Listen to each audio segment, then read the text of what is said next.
മൂവാറ്റുപുഴ ആനിക്കാട് പോകുന്ന വഴിക്കാണ് ഇക്കാനെ നമ്മൾ കണ്ടത്. നമ്മളെ കൊണ്ട് പറ്റണത്രയും കാലം വർക്ക് ചെയ്യുക എന്നുള്ളതിൻ്റെ ഒരു വലിയ എക്സാമ്പിളാണ് ഈ ഇക്ക.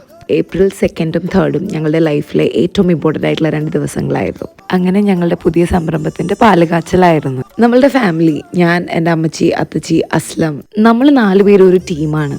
നോ മാറ്റർ വാട്ട്, എന്ത് പറയണമെന്നറിയില്ല. ഈ ഒരു ദിവസം ഭയങ്കര ഇമോഷണൽ ആയിരുന്നു എല്ലാവരും. കാരണം ഇതിനു വേണ്ടി നമ്മൾ ഒത്തിരി അപ്പ് ആൻഡ് ഡൗൺസിൽ കൂടെ പോയിട്ടുണ്ട്. ഇതിനു വേണ്ടി നമ്മൾ വെയിറ്റ് ചെയ്യുന്ന ഒരു മൊമെന്റ് ആയിരുന്നു. അങ്ങനെ പാലൊക്കെ തിളച്ച് പൊങ്ങി എല്ലാവർക്കും അസ്ലം പാല് എടുത്തിട്ട് ഓരോ ഗ്ലാസ്സിലാക്കി കൊടുക്കായിരുന്നു. എല്ലാവരും സ്വല്പം പാലൊക്കെ കുടിച്ചു.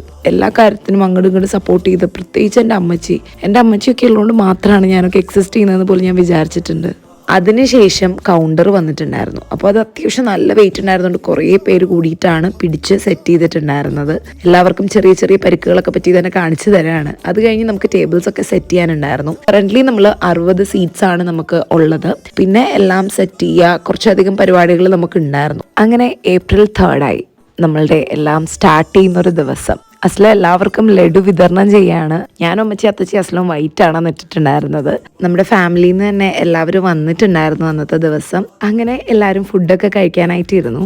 മീൽസ് ആണെങ്കിലും ബിരിയാണി ആണെങ്കിലും അത്യാവശ്യം നല്ല റിവ്യൂസ് ആണ് നമുക്ക് കിട്ടിയിരുന്നത്. ഇവരായിരുന്നു നമ്മുടെ ഫസ്റ്റ് കസ്റ്റമേഴ്സ്. അവരുടെ ഭാഗത്തുനിന്നും നല്ലൊരു റിവ്യൂ ആണ് നമുക്ക് കിട്ടിയിട്ടുണ്ടായിരുന്നത്. അസ്ലത്തിന് കുഞ്ഞത്ത കൈനീട്ടം കൊടുക്കുന്നതാണ്. അങ്ങനെ കുറേ അധികം കസ്റ്റമേഴ്സ് അന്ന് ഉണ്ടായിരുന്നു. തലേന്ന് തന്നെ കുറേ പേര് വന്ന് ഓൾറെഡി സ്റ്റാർട്ടായി എന്ന് വിചാരിച്ചിട്ട് ഫുഡൊക്കെ ഓർഡർ ചെയ്തു. നമ്മുടെ ഇതിൻ്റെ ലൊക്കേഷൻ വരുന്നത് മൂവാറ്റുപുഴ ലതാ സ്റ്റാൻഡിൻ്റെ നേരെ ഓപ്പോസിറ്റ് ആണ്. നമ്മൾ മോർണിംഗ് 8 മണി തൊട്ട് രാത്രി ഒരു 12 വരെ ഓപ്പൺ ആണ്.